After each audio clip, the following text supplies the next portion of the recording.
What is up, though, Lions fans? It's your boy Chef, and you already know what time it is. It is time for the YAK Pod, episode number 17. Now, today, we're going to do something a little bit different. I just have some thoughts, right? So, we released Tracy Walker, or we are set to release Tracy Walker. And I just want you guys to remember, back in the day, when we used to release players, or back in the day, when we used to have our roster in such a state that we just didn't know what we were going to do next. And I have no shots, no strays, nothing bad to say about Tracy Walker. Tracy Walker was a consummate professional when he was here. He was nothing but the best for us. He was a hard worker. He always bought in. He was a culture setter, tone setter. He's a big hitter. He was a fan favorite, and he will be missed. He even had a touching post on Instagram that he put out, and he was talking about the city of Detroit and how everyone welcomed him in, treated him like family. So all of that, much love. Shout out to Tracy Walker. No strays, no shots, nothing. He will be missed for his presence.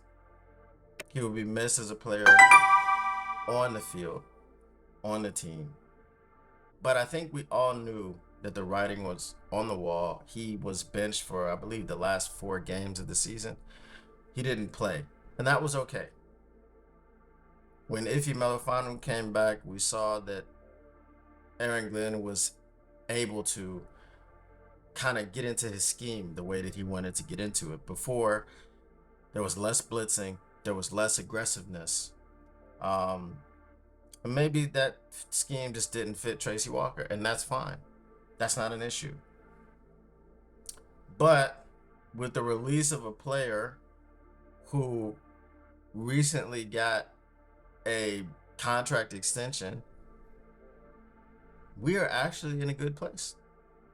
And this is what I mean when we think back in the day when we had players. Let's even go to the Quinn Trisha era. I know none of us want to relive it, but it is what it is.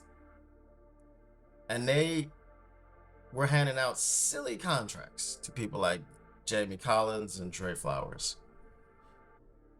And the Trey Flowers contract was a hindrance to us for a while. Brad Holmes was behind the 8 ball with this Trey Flowers contract that was still on the books when he came and he took over.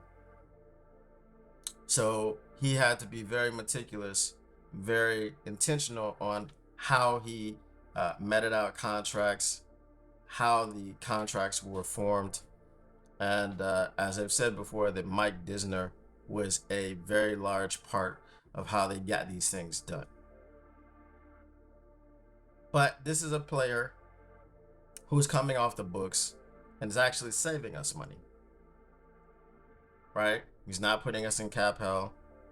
He's saving us $5.5 million, which we can turn around and give to a Graham Glasgow or a CD Deuce, assuming that CD Deuce is going to be re-signed. And I think most of the fans that understand football would like to see him re-sign.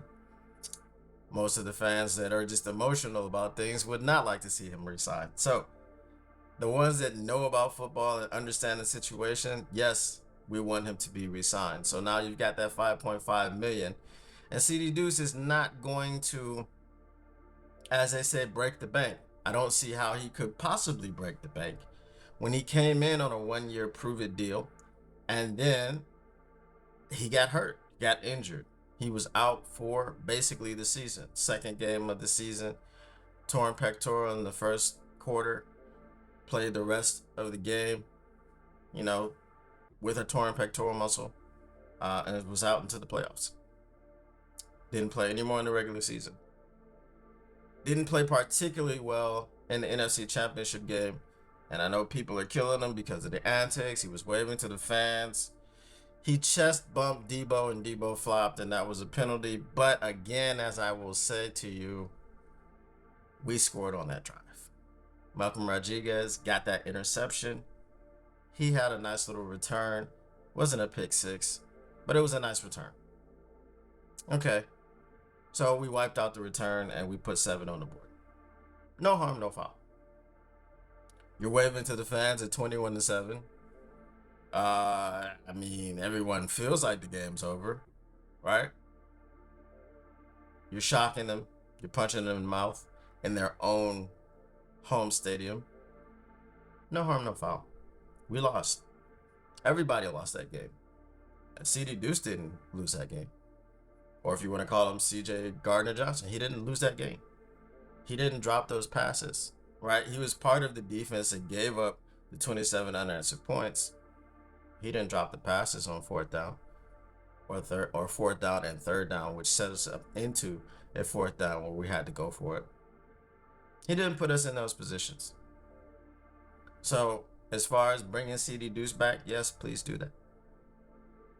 And I feel like now that Tracy Walker has been released or will be released, it's more likely that CD Deuce does come back.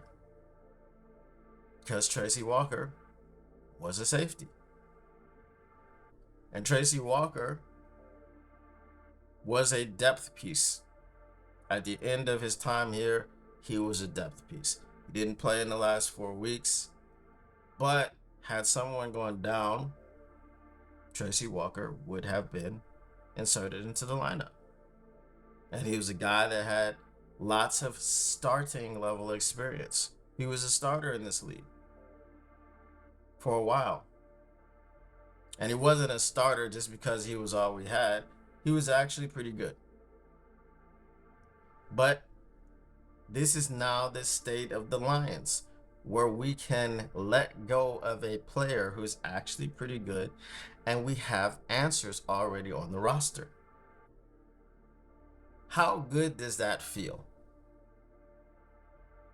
Where we can say the depth of this team is becoming a strength of the team. We've been top heavy. We've been top heavy on both sides of the football. Look back at 2014. Our offensive skill positions were very good. Our line was good. Our defense was great. Right? It was a top 5, top 10 defense. And that was it. The depth was decent, but everyone that wants to hate on Nick Fairley, who was Ndamukong Suh's running mate, I don't know why we're hating on Nick Fairley. Nick Fairley was a beast. He was a dog. And they say, oh, well, he took players off. He didn't have a high motor. Well, he did have a heart condition. So we found out about that later. Right? But when he was on, he was on. He was a very good compliment to Suh. Okay? We had some pieces behind them. But I don't believe that we would have said that our depth was a strength. We were not able to overcome the loss of Ndamukong Suh because somebody needed to draft a tight end. Somebody needed to pass on Aaron Donald and draft Eric Ebron, number 10 overall. That somebody is currently in Washington. He's in the Commanders' front office. He's not in our front office right now. We have Brett Holmes. And when we peel back the layers of what Brett Holmes has been able to do here, it's nothing short of remarkable. He came in and he took a team that was in the doldrums.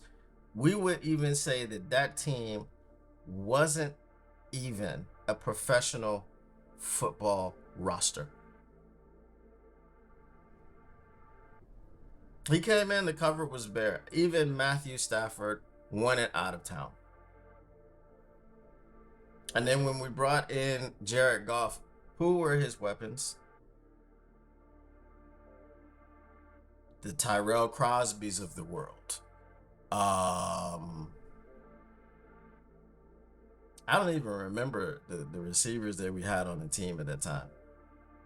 You know, even Kenny Galladay was gone. Kenny Galladay, you know, was a Stafford merchant because Kenny Galladay went to New York and did nothing. I mean, you can talk about Daniel Jones all you want, but there are receivers on the New York Giants who do eat. Kenny Galladay was not one of those.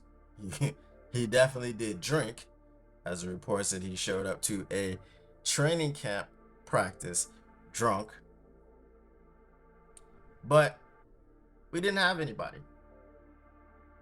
We had nobody. We didn't have any offensive weapons. Our defense was very poor, and our defense is still coming along, right? Our defense isn't great by any stretch of the word, but we are hoping now to bolster this defense through the draft and through free agency. But let's not forget, we still do have to address the offensive line, because I don't think that Jonah Jackson is someone that they are going to prioritize re-signing, because his injury history is just too extensive. In the last 2 seasons, he's missed 10 games. He's missed 10 games in the last 2 seasons. The year before last, he missed 4. This past year, he missed 6.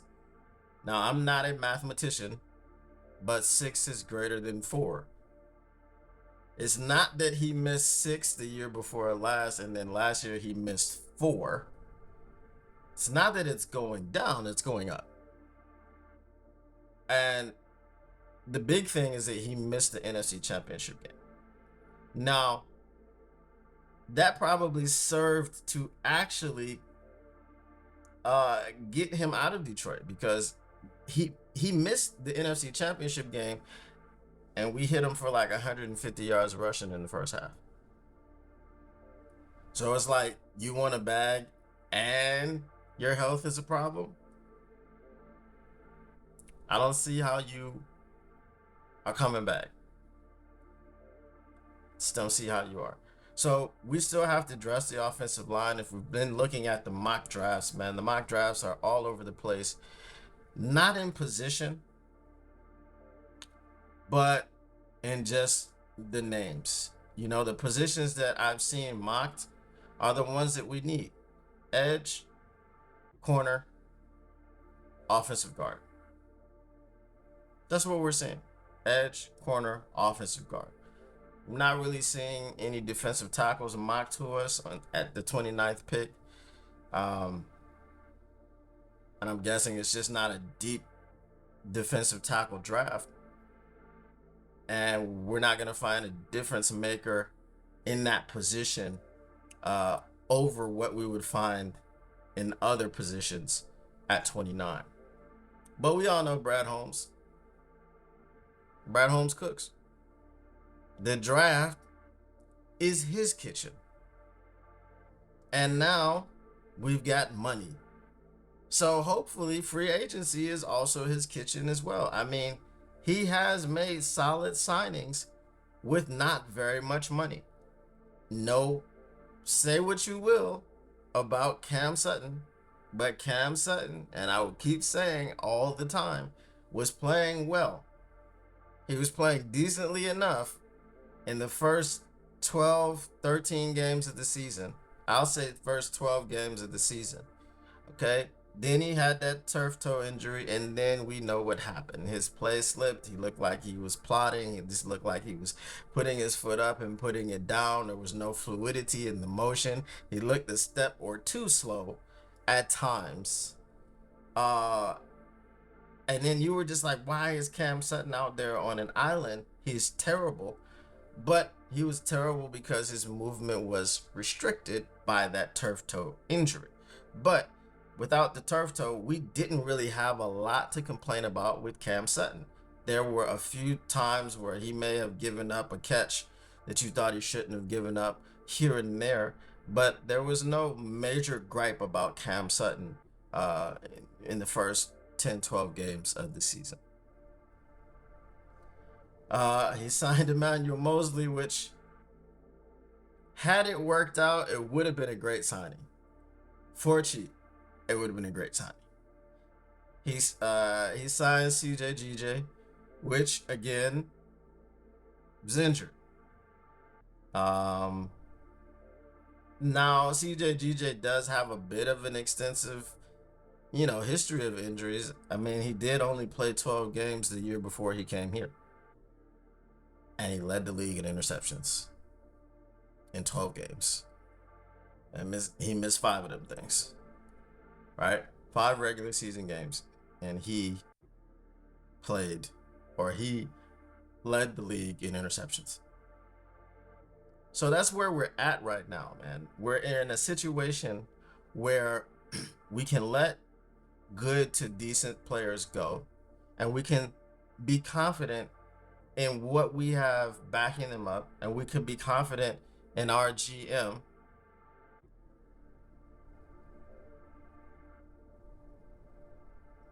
making the right moves and getting us the pieces that we need to continue to be contenders. That is the state of the Lions right now. And I gotta say, it feels great.